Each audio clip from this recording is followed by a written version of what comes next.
Okay, hello, my name is Luke Green. I've been doing some Let's Plays on this channel for a little bit. I usually just use it to post some random videos I put up.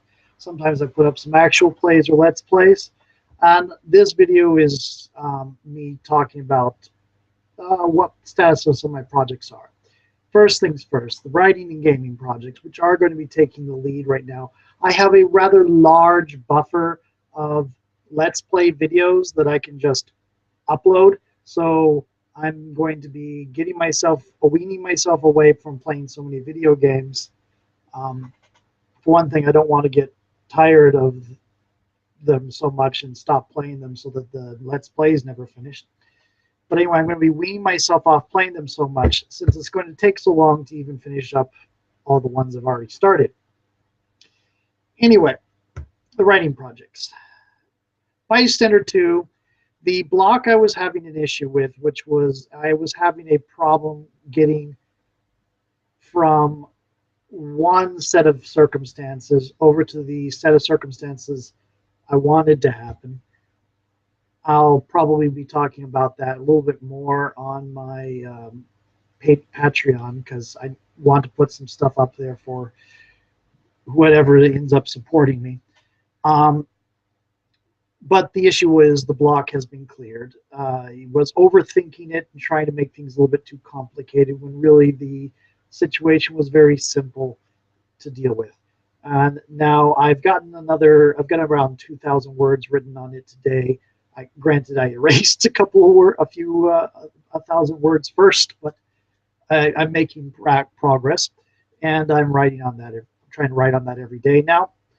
Uh, for the Divine Blood short stories, I've got clear ideas of the three short stories I want to put in the compendium, the anthology, that will include the 12 already published short stories, plus three more. And those three are likely going to be a villain focus. And one of the villain focuses is going to be someone who hasn't shown up very much at all. She showed up in one of the short stories, and she showed up um, sort of. She was mentioned, and she was showed up in a way that would indicate that she's not coming back in the main novel. But so at this point, no, there's unless you're privy to the world secrets like some of my pre-readers are, there's no way for you to recognize that she's an important character yet. But she's going to be discussed in the one of the short stories, I think. And other than that, I want to get Yuji and Asia out of the hospital because it's not really important to the next novel sequence. And I'll put it in the compendium. And the third one is going to be I want to focus primarily on the gods because so far I have been shown that much. The gods haven't gotten a chance to showcase that they have people that aren't bastards. So far, the only person that they had shown that is a reasonable individual is Talia and her younger sister Yuffie. And Yuffie's appearance was limited to being rescued by Nike in Nike's short story. Thalia's was limited to showing up at the end of the novel. Um, and I'm not going to say any more about that for people that haven't read the novel. Uh, Again, I am never really certain on exactly how well I'm writing. I write the stories that sound cool to me that I enjoy. They're not meant. I mean, I can find a lot of a meaning in them, and I enjoy philosophy, so I'll find meaning in them and deeper understandings. But primarily, when I'm writing stories, I'm writing for goofy laughs, cool action sequences. I the stories I like most are not the big scale artistic things. The stories I like most are, and the thing I'm trying to do most with Divine Blood are the stories that you see on Saturday morning cartoons, the stories you see on live action science fiction dramas like Stargate, the stories you see on the better anime. I am not trying to reproduce War and Peace. I'm trying to produce fun stuff. And I get a little ridiculous because I don't care. I'm having fun. That's the kind of stories I write. And I sometimes write circumstances that in other more serious books I would not accept from somebody else. But if I were reading, let's say David Niven or Neil Gaiman, or well, Neil Gaiman's pretty solid. Terry Pratchett's Discworld is probably sillier than mine. But anything Alan Moore is way too serious for me, pretty much. I'm somewhere in the middle around, the Batman animated show, um, Sword Art Online, Stargate SG-1, which is some action, lots of character interaction, that kind of thing. That's the kind of books I like to write. Those are the kind of stories I like to write. Um, anyway, on the gaming, I released a playtest packet for something that's called Just a Game, which is for reproducing those kind of stories where the characters are players who are caught in either a virtual world like in Sword Art Online, or in an alternate universe that looks very much like a game they used to play, like in Log Horizon, or in Tron, or in Dungeons and Dragons cartoon, 1980s cartoon, or in Captain Power, the Nintendo TV cartoon show way back when. There are a lot of these out now. Ready Player One would be another one, though I focus on people who are literally trapped in the other world and can't switch back and forth. So while Ready Player One is an idea, for simplicity's sake on the playtest, I focused on people that were stuck in one world, not people that were switching back between two worlds. Okay. Then I also have the plan to start producing packets on the various races that I've already released for Divine Blood. That is going to start with the Sidhe, since I have more art for that than a couple of other things. I also will probably end up doing the gods and the demons fairly soon, but I have a fair amount more extensive information on gods, demons, and humans already in the core book. So I'm going to focus on some of the minor races first. I might put demons up after I do 3 of the minor races, and I'll put gods up after another 3, so yada, yada, yada. Humans may or may not get one. Yes, the humanity is somewhat different in Divine Blood than it is in real life. We have capability, in Divine Blood, there are procedures capable that you could go in and get your apparent ethnicity changed if you want. It's very expensive, but you could do it. There are procedures to genetically alter your gender. In public, this Supernatural's had this forever, but in public now there's scientific ways of doing it. And that's just and that's a thing that's available now. And a couple of other advances, like nuclear power is the most common in the world. There are humanoid robots that are piloted for construction or military purposes. So all of this results in humanity being, oh yeah, and humanity tends to live about 30 years longer than they do in real life. Average life expectancy for a human in Divine Blood is 90 years, which means the really, really old people get to about 120, 130, maybe even 150. Because medicine, it's good. Anyway, that said, I don't know that I'll release a packet on humanity. Humanity is such a large group that it would be prohibitively large to try to detail it, and I would end up saying humans are humans. Okay. That's and Divine Blood's Demon Next Door. The supplement is pretty much complete. I just have to get the mechanics part of it done.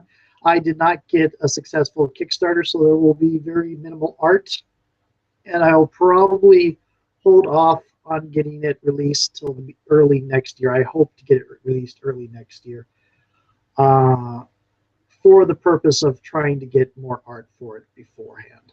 At the current moment, most of what I'm going to be able to do is reuse some of the art I already used in Divine Blood's core book.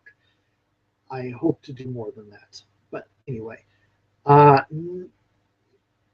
nobody ended up wanting to suggest a new race. I did hear something from a supporter, one of my Patreon supporters, about an Oni race, and I might consider putting in the Oni race as an option. Um, we'll see. It's a little bit. I might have to modify it a little bit from the version he's running in his campaign. His campaign's a little bit sillier than the way I run things on average. Well, the way I write things on average. The way I run things can get pretty silly. Um, because I tried to write the core books to somewhere an easy media between the horrific type of gameplay and the silly type of gameplay. Anyway, so I don't exactly have clear suggestions on new races yet, so I might or might not include new races in the Demon Next Blood campaign book. We'll see. Now, that should again be early next year, I hope. I have proven myself a poor estimator of when my projects get finished, so I don't know for sure if that's going to be the case. Bystander 2 at this point looks like it might get done sometime this year, but it would still have to go through an editorial thing. We'll see. Okay. I am going to be doing VirtualCon again. I'm going to be running 4 events at VirtualCon. It's in October this year. October, give me a moment. Pull up my calendar. It's October 24th, 25th, and 26th. I live in Japan, so I'm going to be mostly on what America would consider the 25th and the 26th. For me, it's the 24th, the 25th, and the 26th. Or something like that, but the time difference is a little bit confused. I'd have to look at my actual slots. I've signed up for it. The GM, for those of you who are interested, go to look up VirtualCon at RPG Geek, or look up VirtualCon in the Google Plus communities. I believe they are still accepting GM signups through August, I believe. I'd have to look that up. But it is a good con. It is a very friendly con. I did it last year. This year I plan to run a Fate accelerated version of Divine Blood. And I also going to run a Gumshoe scenario also set in the Divine Blood universe, but in the 1920s. It is a horror scenario, so that will be somewhat different for me. I am also going to be running looks like a Monster of the Week campaign, one shot based off of, that's kind of a mix. It's not Divine Blood, for one thing. I haven't done adaptation of Divine Blood to Monster of the Week yet, and some of the playbooks don't exactly fit.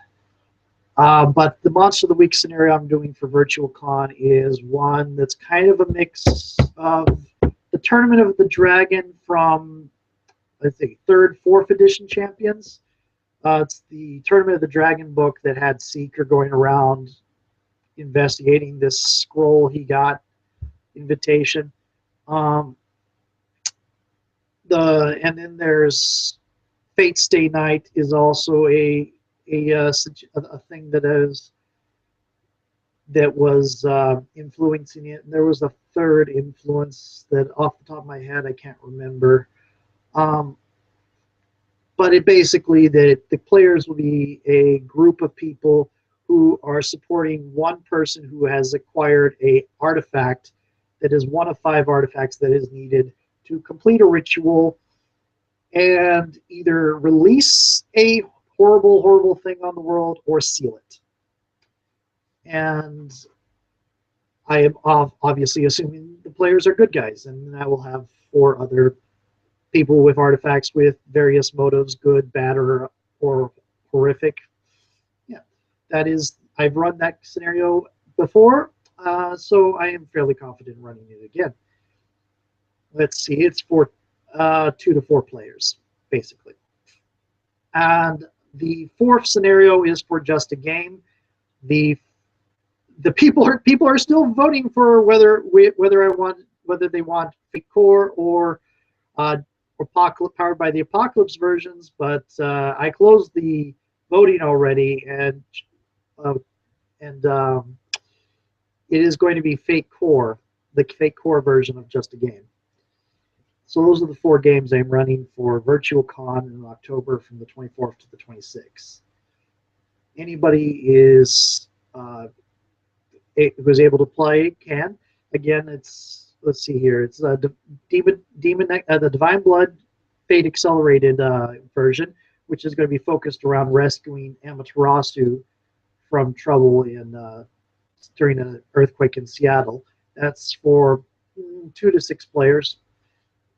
And I got pre-gens for that, but it's Fate Accelerated, so if you want to do your own character, it shouldn't take too long. A Gumshoe thing that has pre-gens, it is intended for around 6 players, because with Gumshoe you generally want everybody to be, you want to have all the skills involved. So it's generally for 6 players, but I can modify the skill set so that for 2 to 6 players, so that some people will get more skill points if we don't have enough people. Okay, so that is Gumshoe, and then also the Monster of the Week, which is for 2 to 4 players that I can stretch to 6. Then there is the Fate Core Just a Game scenario. I have not come up with the specifics of that scenario yet. Okay, that is my writing and gaming. I'm going to go ahead. That's the stuff that is kind of important to me. That's the main purpose for the main thing I do in my free time. I am also going to go ahead and tell you about which videos I have, which Let's Plays I have coming. At the current moment, I have, on Sundays, I release 2 videos for the Neverwinter Nights original campaign. On Mondays, I release the Icewind Dale rebuild using Neverwinter Nights 2. On Tuesdays, I release the normal difficulty Iron Man XCOM game I played recently, and I can already hear people laughing at me. Ha ha, you play normal difficulty. Yeah, okay, it's fun. I might play Classic next, but I hadn't played in a while, so I went to normal. And I've never actually finished Classic anyway. So anyway, Wednesdays we'll be releasing the Neverwinter Nights 2 original campaign with Marin, who is my swashbuckler tiefling. Thursdays we'll release 2 new videos with the Neverwinter Nights 2 OC Pink, who is the Drow Scythe Master. Fridays we'll release 2 new videos for Mysteries of Westgate campaign for Neverwinter Nights 2. I don't have a specific thing tied to Saturdays. I might just leave it free to post up whatever videos I want. Okay. I have a significant buffer in mind. I have videos enough to probably keep that schedule going well up through October. I know Mysteries of Westgate will stop at the end of October because I have finished that campaign. All the videos are already uploaded and scheduled, and the last 2 will get released on October 30th. So that would be Mysteries of Westgate. After it is gone, I'm going to replace it with something else. I might replace it with Shadows of Undertide because I've got a few videos of that. Then XCOM is finished. I don't have all the videos uploaded yet because uploading is a large number of videos is a annoying process.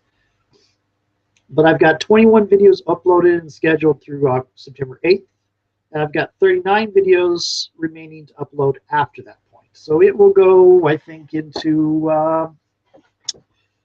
December, probably past that. I'm not entirely sure, but yeah. Let's see, 8, 16, 24. Yeah, it'll go past December. Okay, Pink and Marin have both finished Act 1 of the Neverwinter Nights 2 original campaign. As such, when I get to the end of Act 1 with though they both finished Act 1. They've both reached Act 2. When I get to the end of the current videos that they are in, I'm going to switch characters and put somebody else in. Yadra has also finished Act 1. So she's my necromancer, my human necromancer. So Yadra will probably replace either Pink or Marin when that happens. I do not have another character yet who's finished Act 1, but we'll see. Neverwinter Nights, the original campaign, has 36 videos uploaded. It has not finished the first chapter yet.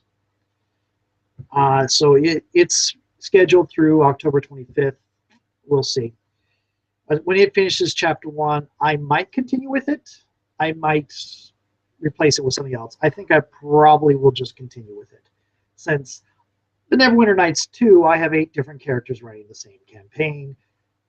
It gets a little goofy. Okay. Other than that, I have a lot of videos of Yadra Blackthorn. I've got about 15 of Shadows of Undrentide. Some of them need to be processed since I just recorded them this weekend. I've got 5 for my Half-Drow Archer, 5 for my Yuan-Ti Warlock, 5 for the Mask of Betrayer campaign, which I've barely gotten anywhere on, 6 for my Halfling Dagger user, Monk, Swashbuckler, Rogue.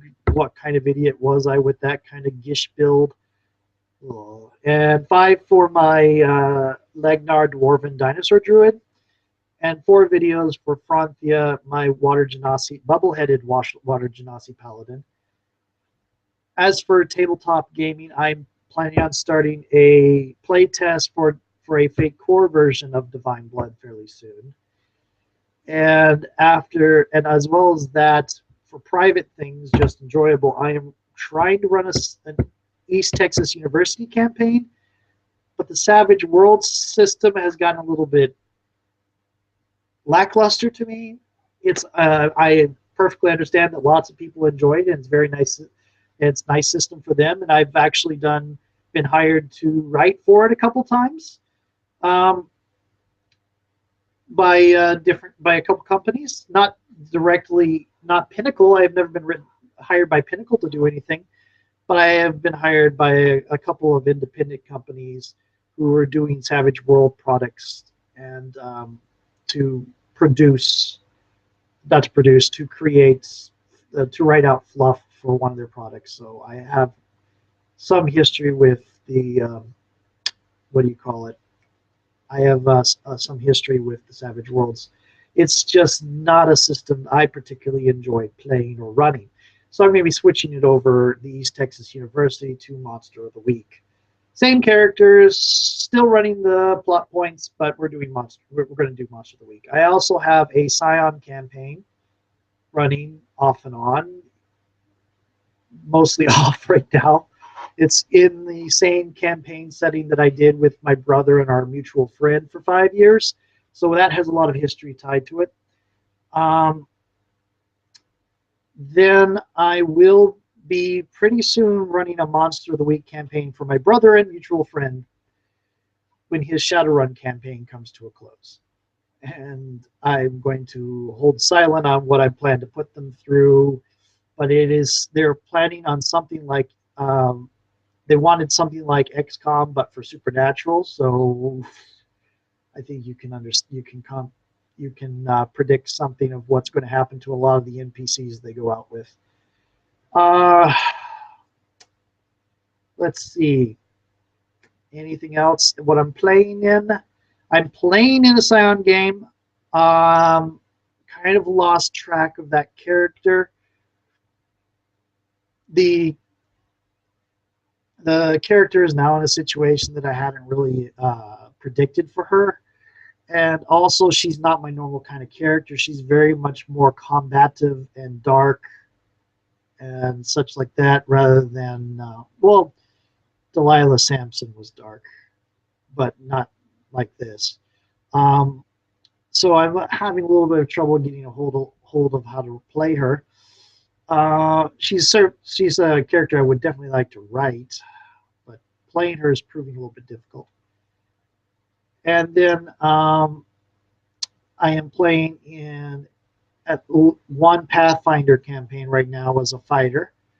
I've heard rumors that our 5th edition game is going to be starting again since our GM's life is calming down, and that I'm playing a half-drow bard. Let's see, and that seems to be the extent of my projects right now. I am still in Japan. I am still teaching. Otherwise, I wouldn't be in Japan. I'm doing a lot more transcription this year than I have been, and I'm kind of learning a lot about how comfortable my life was when I got lots and lots of transcription jobs compared to how comfortable it isn't when I don't get lots and lots of transcription jobs. Speaking of which, I got a transcription job that I need to get done in the next couple of days, so after I finish this video, I'm going to be working on that. But that's my status right now. Pretty much what's what it is.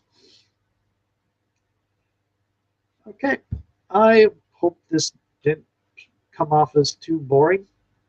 Talk to you later.